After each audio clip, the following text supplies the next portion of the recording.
I had a request for a little closer look at the belt tightening mechanism on this lathe. So this is kind of a technical video on how this thing is put together. I'll just take a few measurements and we'll take a quick look at it. And for anybody that's interested, I guess that's what we're doing.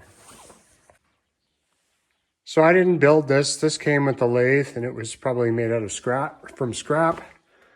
So we'll just take a quick look. There's a handle on this side with a spring loaded. It's over center.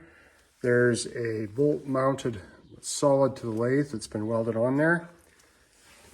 There's an adjustment mechanism here, a bolt or a ready rod or something.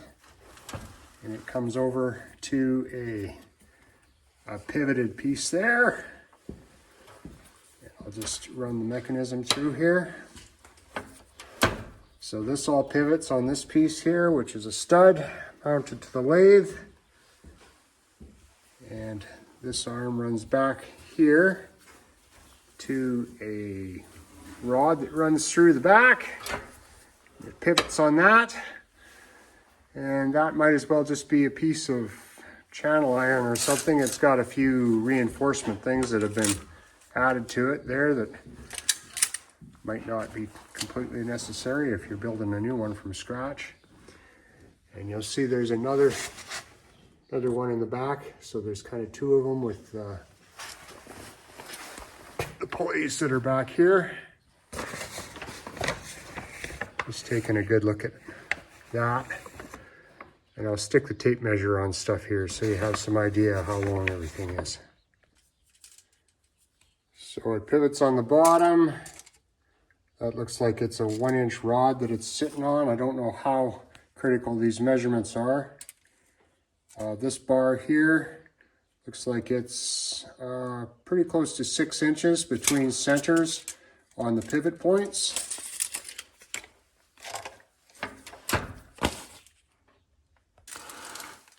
This pivot here looks like it's about 3 inches between centers on the pivot points on this one here. And looks like approximately 8 inches from the front of the lathe to the pivot point here. And the handle is 10 inches long with one pivot point right at the end and the other one approximately 1.5 inches to center to this pivot point here. So I just measured roughly from center pivot point to the center of the pulley on these arms here, and it looks like it's roughly 32 inches. So that's about how long those are. Our two twin channel irons are about 11 inches apart outside to outside.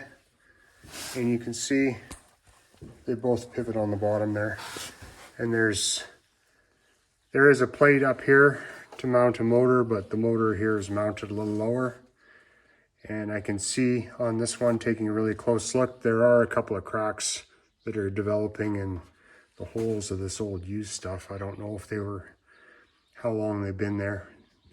Maybe they've been there a long time, but anyways, that's basically how this thing goes together. Oh, I'll just measure the spring.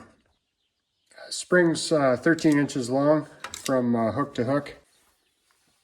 This is just a shot of the top here. I'm not sure that this outside pulley diameter is too critical. You can just adjust it up or down to whatever suits you. These are just, there's no bearings in here. Not sure if there's Babbitt in there or whether it just runs steel on steel, but there's a couple of lubrication points in here. There's no ball bearings on that. And this pulley, for anybody who's interested, is about 11.5 inches outside measurement. So anyways, there you go. That's what's here. And if you're gonna build one, this rig looks like it's working pretty good. I think if you made it out of new stuff, it'd last forever. The cracks are obviously because this was made out of some scrap, but anyway, good luck and enjoy.